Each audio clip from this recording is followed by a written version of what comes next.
What's up, guys? This is Darren Richardson from Internet Brands Automotive Group, and today we're going to be taking a look at SpeedKore's latest creation, the Ghost.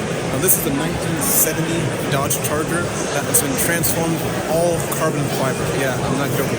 Everything that can be changed on this thing to feature carbon fiber has been changed. Floorboard, talking door panels, custom fabrication on everything in the interior.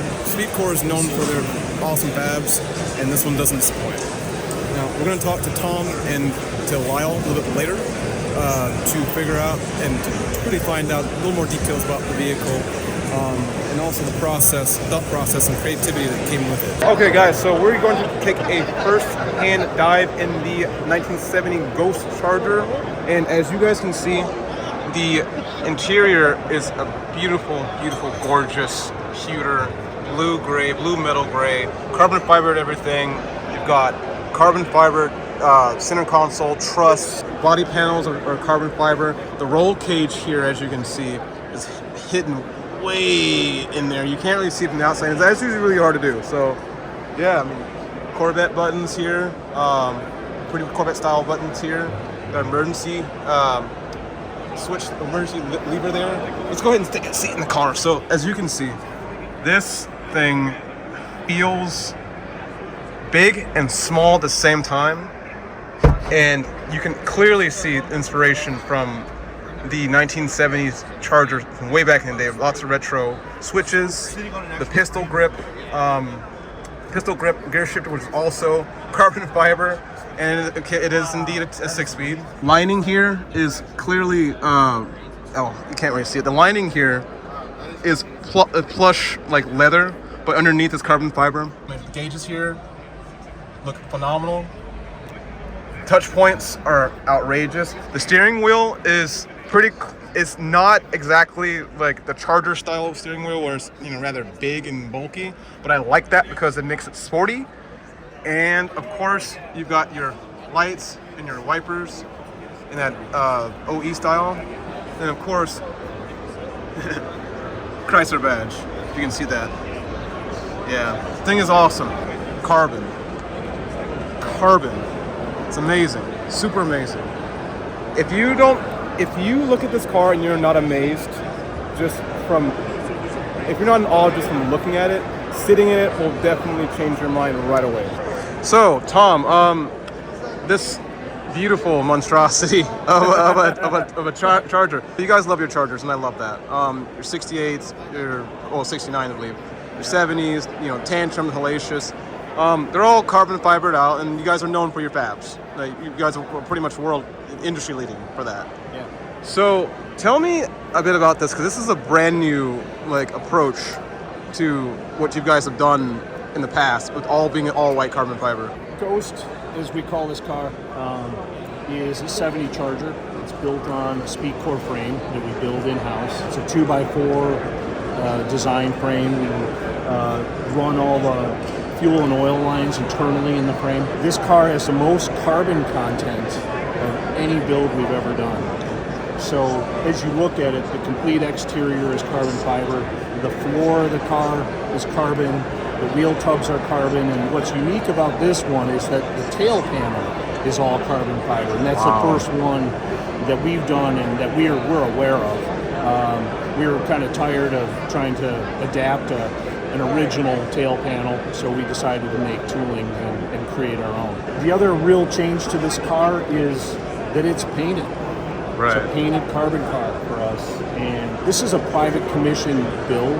And that was one of the directives in the build process. And we were excited about it. My paint department loved it.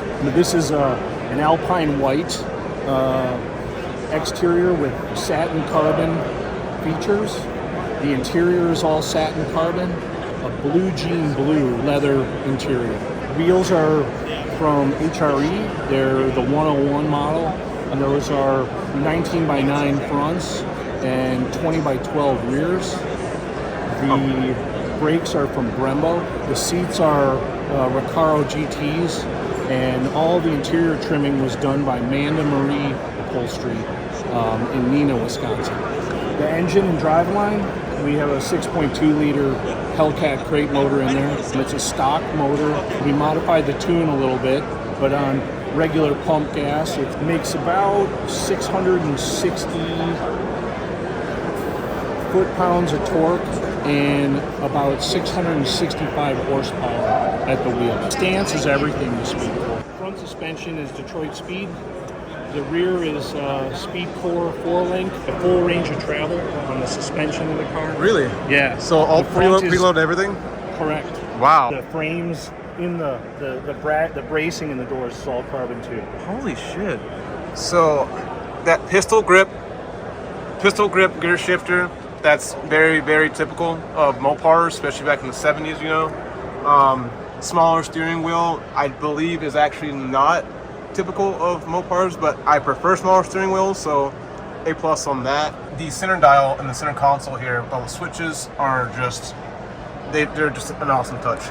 But what's even better, seat belts are also original. So I'm assuming the seat belts are also part of the 5%?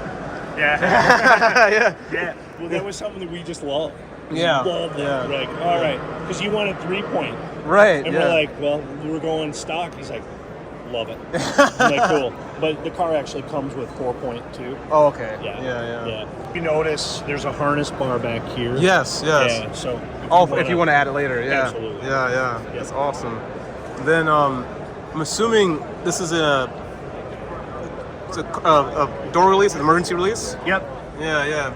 Corvettes also have this, but this is better implemented than the C8s Yeah. and If the you C7s. had an issue with this, there's a manual release for it. So, yeah, explain the seats to me, because it's a really crazy concept to me, kind of, and I understand it's because of the truss.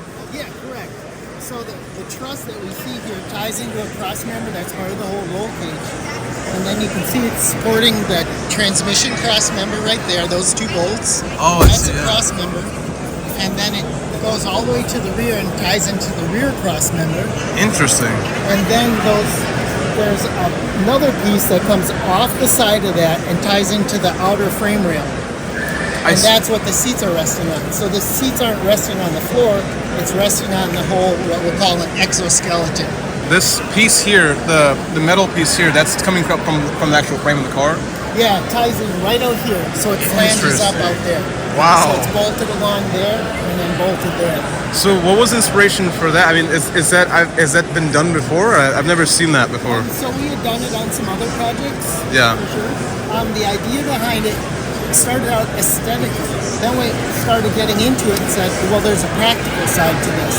Right. So with this car being an all-carbon floor as well, Yeah. it is reinforced. There's foam core in there, so it's quite strong.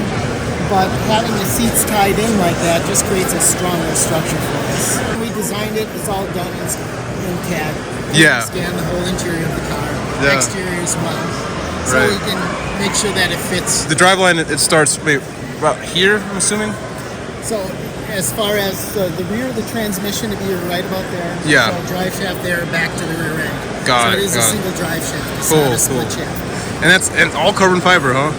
Yeah, the floor pan is on here, obviously the body, the engine bay, and rear panel, all the bits and pieces. Yeah. Interior pieces as you've seen here. What's the weight before you put that's a Hellcat, a 6.2 Hemi, right? Supercharged, Hellcat. yeah. Okay, Hellcat. Yeah. How much was the weight before the motor was put in? Yeah, that's a good question. That motor and trans on this car is right around 400 pounds. Really? Yeah, if I recall correctly. Don't quote me on that, but it's up there because that's still a cast iron body. Right. And then the car itself, I think, is 3,900 pounds, something like that? 3,900 roughly without interior. So realistically, we're right about back to factory weight of a Right. car. Yeah. But our performance portion has gone up so Yeah. significantly. It's still lighter than the Hellcat. Still lighter than the Hellcat Red Eye. I mean, those are like 4,600 pounds. So I mean, and then plus you've got like metal here, obviously, and then plastic bits there. This is all carbon fiber, and it's at 3,900 pounds roughly. And you're probably gonna be. I mean, can you imagine a classic car like this taking out Hellcats like?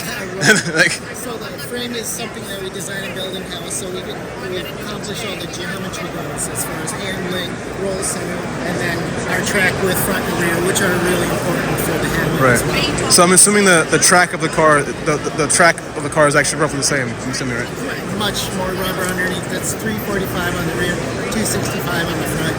345 and 2. Yeah. What? So there's a lot of rubber underneath there. Wow. And of course, big brakes, big Brembo brakes. Right, and HRE wheels. So these are not B-lock wheels, but Just three-piece wheel. yeah, 3-piece. It has that awesome look. The Michelin 4S's. Correct. 4S's. Yeah. Penske two-way adjustable coilovers and all Nice. You mentioned, I think, that the tailpiece is different. Yeah, so when you look at it, first of all, it's carbon, V-weave carbon. Shape-wise, it's the same, but what we did, this piece would normally be 3 pieces on a car. Yeah. We lay it up as 1. Wow. So that saves a lot of time. Yeah, time for Yeah. sure. And it's actually a retail piece for us. So if that's- somebody were looking for that piece, yeah, we'll sell it. Yeah. So what is left that's original in the car? Very few things. You look at the quarter windows, the wing windows. Yeah. That hardware, the hardware on the doors, some of the internal bits. But from an overall car standpoint, it's the substructure that's under the body. You peel off a body off a car, there's that structure that holds various bits and pieces, and then the body panels are bolted to and such. In this case, we bond to that surface. Got it.